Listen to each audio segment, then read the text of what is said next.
In this video, we'll discuss subtraction, multiplication and division. सबसे पहले हम subtraction देखते हैं. अगर मैंने दो complex numbers subtract करने हैं तो subtraction होती क्या है? मैं इसको ऐसे लिख सकता हूँ कि z1 plus of minus z2. मैंने subtraction को addition में change कर दिया. कैसे? कि मैं minus z2 को अंदर ले लेता हूँ bracket के. तो इसको करते कैसे एक बार देख लेते हैं. z1 अगर a1 plus iota b1 है and z2 is equal to a2 plus iota b2, then z1 minus z2 कितना होगा? z1 plus minus z2. तो आपने कुछ नहीं करना है, z1 को लिखो a1 plus iota b1 then plus, अब minus z2 कितना होगा? minus z2 यानी minus a2 minus iota b2. तो ये मेरा रिजल्ट आ जाएगा. तो मैं इसको क्या कर सकता हूँ, ये हो जाएगा a1 minus a2 plus iota b1 minus b2. तो ये मेरा आंसर आ गया. तो देखो कॉम्प्लेक्स नंबर्स के ऑपरेशन जब तक मुश्किल नहीं होते हैं. एडिशन करनी थी तो रियल पार्ट्स ऐड कर दिए, कॉम्प्लेक्स पार्ट्स ऐड कर दिए. सब्ट्रैक्शन करनी है तो रियल पार्ट्स का सब्ट्रैक्शन हो गया, देन कॉम्प्लेक्स का सब्ट्रैक्शन हो गया. तो इसका एग्जांपल देख लेते हैं कि अगर z1 is equal to 3 plus 4 iota, then z2 is equal to 17 minus 15 iota. तो z1 minus z2 कितना होगा?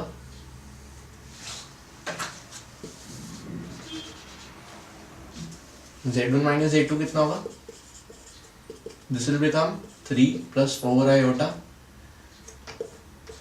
plus of minus 17 minus 15 iota.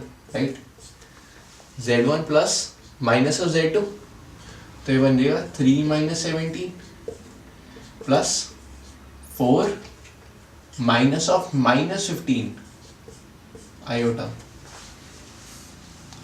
तो ये कितना बन जाएगा net? Minus 14 and plus 19 iota. तो ऑपरेशंस बहुत सिंपल है, जैसे हम छोटी क्लासेस में करते आए हैं. राइट, तो इस तरह हम सब्ट्रैक्शन करते हैं.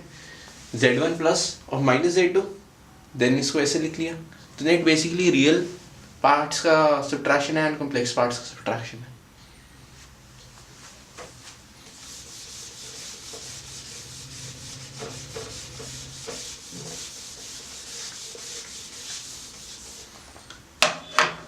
नेक्स्ट हम देखते हैं मल्टीप्लिकेशन कैसे करते हैं. अगर एक कॉम्प्लेक्स नंबर है a1, z1 is equal to a1 plus iota b1 and z2 is equal to a2 plus iota b2, then देखो उनको अगर मल्टीप्लाई करना है तो आप कैसे करोगे? दोनों को लिख देते हैं एक बारी. a1 plus iota b1 into a2 plus iota b2. अब मैं इन ब्रैकेट्स को ओपन कर देता हूँ तो ये बन जाएगा a1 into whole of this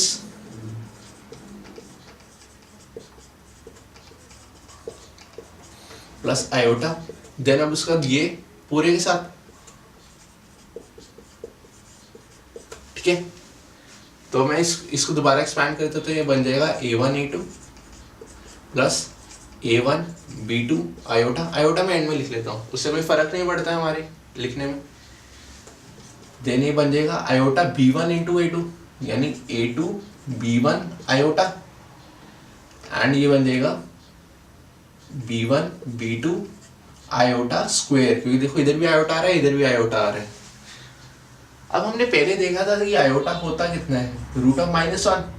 तो अगर मैं दोनों साइड का स्क्वायर कर दूंगा तो बन जाएगा iota square is equal to, अब स्क्वायर करने से रूट हट जाता है तो ये बन जाएगा -1. राइट, तो इसके अगर -1 लिख देता हूँ तो ये बन जाएगा माइनस साइन आ जाएगा यहाँ पे. राइट, अब मैं रियल पार्ट से इकट्ठा कर लेता हूँ. रियल पार्ट वो होगा जिसमें आयोटा नहीं आता है, तो ये और ये, तो ये बन जाएगा a1 a2 minus b1 b2. And मैं कॉम्प्लेक्स पार्ट इकट्ठा कर लेता हूँ तो ये और ये, तो a1 b2 plus a2 b1. तो ये मेरा मल्टीप्लिकेशन हो गया, राइट। तो काफ़ी काफ़ी टाइम कहते हैं कि इस फॉर्मूले को याद करो कि a1 plus iota b1 a2 plus iota b2 इनको मल्टीप्लाई करेंगे तो नेट रिजल्ट क्या होगा। आई प्रेफर कि फॉर्मूला याद ना करो, अब कोई भी मल्टीप्लिकेशन आती है तो उसको ऑन द स्पॉट ब्रैकेट खोल के सॉल्व कर लो। जैसे अगर मैं आपसे पूछता हूँ कि z1 is equal to 4 plus 5 iota, z2 is equal to 17 plus 3 iota, आपने z1 इंटू z2 फाइंड करना है, तो z1 इंटू z2 क्या होगा, ये हो जाएगा 4 plus 5 iota into 17 plus 3 iota. आप ऑन द स्पॉट इसको मल्टीप्लाई कर लो, 4 इंटू 17 कितना आ जाएगा 68, 4 इंटू 3 कितना आ जाएगा 12 आयोटा, 5 आयोटा इंटू 17 कितना आएगा 85 आयोटा, राइट। एंड देन उसके बाद 5 आयोटा इंटू 3 आयोटा कितना बनेगा, ये बनेगा 15 आयोटा स्क्वायर, आयोटा स्क्वायर -1 होता तो बन जाएगा -15। अब आप रियल पार्ट इकट्ठे कर लो, तो 68 माइनस 15 कितना आ जाएगा 53, प्लस इन दोनों को इकट्ठा कर लो 97 आयोटा। तो ये आपका नेट रिजल्ट आ गया। तो मल्टीप्लिकेशन ऑन द स्पॉट आसान रहते हैं। नेक्स्ट हम देखते हैं डिवीजन। मल्टीप्लिकेशन की प्रॉपर्टीज हम नेक्स्ट वीडियो में डिस्कस करेंगे। तो अब डिवीजन देखते हैं कैसे करते हैं।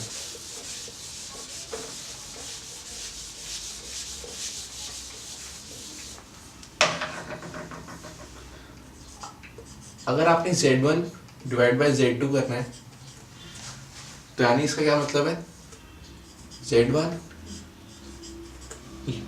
Z1 बाय Z2 यानी Z1 इंटू 1 बाय Z2।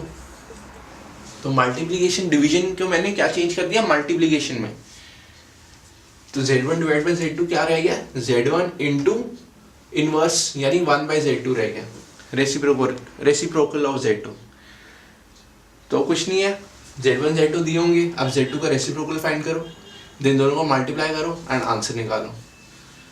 तो जैसे अगर Z1 equal to 3 plus 4 iota, Z2 is equal to 5 minus 3 iota, तो 1 बाय Z2 कितना होगा वो निकाल लेते हैं हम। कैसे फाइंड करेंगे, ये हो जाएगा 5 माइनस 3 आयोटा। अब इसमें क्या करते हैं, इसको ना टाइप ऑफ रैशनलाइजेशन का एक स्टेप करते हैं कि मैं इसको 5 प्लस 3 आयोटा से ऊपर नीचे मल्टीप्लाई करूंगा। फर्क तो इससे कोई नहीं पड़ेगा क्योंकि देखो ये ऊपर कैंसिल होके 1 ही बन जाएगा एंड 1 से तो मल्टीप्लाई कर ही सकते हैं हम। तो जब इसको मल्टीप्लाई करेंगे ऊपर तो देखो क्या बनेगा 5 प्लस 3 आयोटा ही बनेगा। नीचे हम ध्यान से देखते हैं, इनको मल्टीप्लाई करो, ये कितना बनेगा 5 into 5 25, 5 into 3 iota plus 15 iota, minus 3 into 5 minus 15 iota, minus 3 into 3 iota तो -9 आयोटा स्क्वायर यानी +9, क्योंकि आयोटा स्क्वायर -9 होता था। तो नेट क्या बनेगा, ये तो कैंसिल हो जाएगा। तो ये बन जाएगा 5 प्लस 3 आयोटा डिवाइड बाय कितना रहेगा नीचे 34, यानी 5 by 34 plus iota 3 by 34 standard form के अंदर। तो जब भी आपने Z2 का रेसिप्रोकल निकालना है आप उसको रैशनलाइज टाइप कर देंगे एंड उसका रिजल्ट निकाल लेंगे। ये रेसिप्रोकल Z2 का निकालना हम आगे भी सीखेंगे कि एक शॉर्टकट से हम कैसे निकालते हैं, वही प्रॉपर्टी आएगी आगे। तो तब तक आप इसे ऐसे कर सकते हो, राइट। देन अब ये आ गया 1 बाय Z2। अब मैंने Z1 divide by Z2 find करना था, तो ये बन जाएगा Z1 इंटू 1 बाय Z2। तो Z1 कितना था 3 प्लस 4 आयोटा इंटू Z2 कितना था 1 बाय Z2 कितना है this 5 by 34 plus 3 by 34 iota. काफ़ी बच्चे कंफ्यूज होते हैं कि आयोटा पहले लिखना है या बाद में, जैसे मैंने इसमें बाद में लिखा हुआ है, इसमें पहले लिखा हुआ है। तो ये फर्क सिर्फ स्टैंडर्ड फॉर्म के अंदर पड़ता है। स्टैंडर्ड फॉर्म के अंदर हम प्रेफर करते हैं कि A प्लस आयोटा B रहे। बाकी अगर आप जनरली मल्टीप्लिकेशन या कुछ भी अलजेब्रा कर रहे हैं कॉम्प्लेक्स नंबर्स की, तो ये ऑर्डर मैटर नहीं करेगा आयोटा कि आप पहले लिखें या बाद में, बस स्टैंडर्ड फॉर्म के अंदर ध्यान रखना है इसका। तो ये बन जाएगा 3 इंटू 5/34, तो बन जाएगा 15/34 plus this into this 9/34 iota, then this into this plus 20 iota/34, then 4 into 3 तो 12 iota into iota, iota square by 34, iota square तो -1 होता है, तो मैं इस प्लस को हटा के माइनस लिख देता हूँ। तो नेट रिजल्ट क्या बना, इसको कंबाइन कर लेते हैं 15 - 12, क्योंकि डिनोमिनेटर सेम है, हम सीधा ऊपर न्यूमरेटर्स को सब्ट्रैक्ट कर दें, तो ये बन जाएगा 3/34 प्लस इधर कितना बनेगा 29/34 आयोटा। अब मैंने इसका अगर स्टैंडर्ड फॉर्म लिखनी है तो मैं इसको ऐसे लिख सकता हूँ 3/34 प्लस आयोटा 29/34, तो ये मेरा आंसर है। तो डिवीजन बहुत आसान है, जब भी डिवीजन आ जाए Z1 डिवाइड बाई Z2, आप Z1 इंटू 1/Z2 कर लो उसे, देन 1/Z2 आप फाइंड कर लो जैसे अभी सिखाया रैशनलाइजेशन से, एंड देन दोनों को मल्टीप्लाई कर दो तो आंसर आ जाएगा। So in this video we saw कि सब्ट्रैक्ट कैसे करते हैं। सब्ट्रैक्शन को हम एडिशन भी चेंज कर देते थे, जैसे Z1 - Z2 था तो Z1 plus of -Z2, then multiplication हमने देखी कैसे करते हैं, एंड डिवीजन